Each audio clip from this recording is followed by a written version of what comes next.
All right, welcome back, everybody. You know, every parent knows when your child is struggling, it's tough on the whole family, and to push to medicate children can be scary for parents. Yeah, we sat down with Dr. Robert Reynolds, a local psychologist who's an expert in the treatment of disorders like ADHD.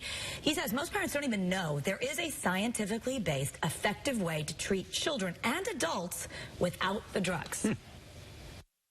Many of these parents have been through all kinds of different types of interventions, everything from medications to various kinds of therapies, and they're still having trouble with their child. In fact, I sometimes think about changing the name of my clinic from the Reynolds Clinic to the Clinic of Last Resort. Here at Reynolds Clinic in Middletown, Dr. Reynolds and his team use neurofeedback and parent coaching to bring peace back to the home and school without using drugs to treat conditions like ADHD. The vast majority of parents, that's all that they're informed about. And it's unfortunate because many, many children can be dramatically improved without having to go that route. But unfortunately, parents are never provided that information, and unfortunately, most doctors are not aware of what the options are. Reynolds says the American Academy of Pediatrics now advises pediatricians to try at least one behavioral intervention before medicating a child. And science is proving the brain can heal. Neuroplasticity is the notion that the brain can heal itself if it's given the opportunity.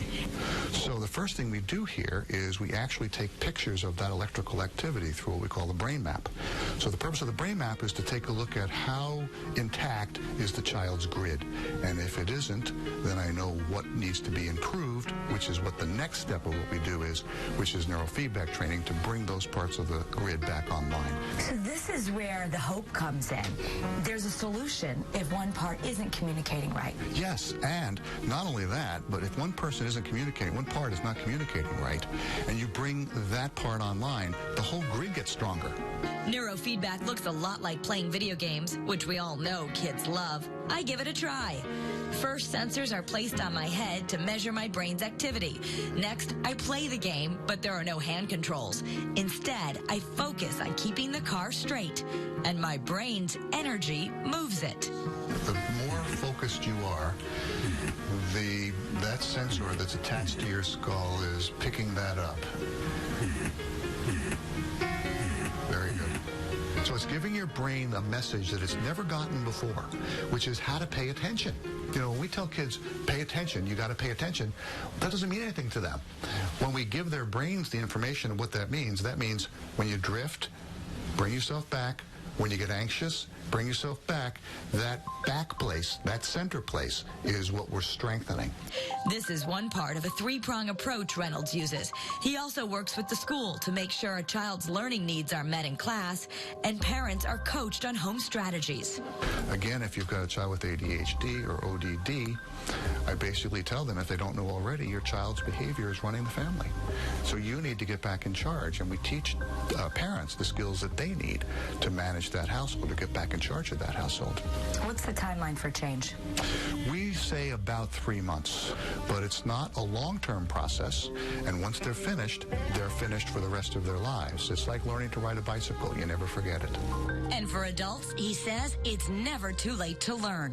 But with adults, their lives have not worked out very well, and they want to improve their situation significantly. They want to really get things going in a better direction. So the motivation is strong, and with that kind of motivation, it gives me a lot to work with, and I can often improve adult circumstances in less time than with a child's. To be clear, Reynolds doesn't think medication is bad. He even agrees some need it, but he tries to taper it. Medication, when it works for the length of time that the child's on medication. When the child's off the medication, they're right back to square one.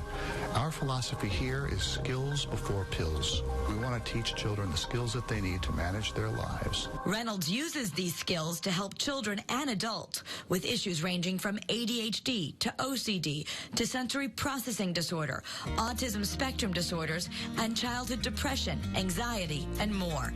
He doesn't see the labels as disabilities. In Silicon Valley, it's full of people with ADHD.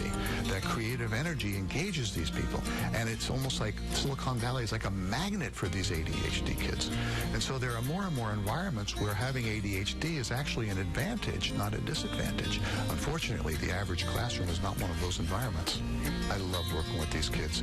These kids have what I call big personalities. I mean, these kids are creative, outside-the-box kids. And if I can help them learn to manage that energy, oh my gosh, the sky's the limit. Well, if you're intrigued, Dr. Reynolds is having a free seminar at the Reynolds Clinic in Middletown on Wednesday, April 6th, 6:30 to 8:30 in the evening. Also Saturday, April 9th from 9 to 11 in the morning. Some insurance does cover his work. And interestingly, he says often adults realize they're struggling too when they bring their children in. Perhaps they were never diagnosed. He ends up treating both parents and children. And supporters say the results are life-changing. That's great, because that was my next question. He does do adults as well. He does do adults, and he said sometimes adults, because we're so much more aware of why we need the help, will heal faster. Okay, good. All right, coming up tomorrow.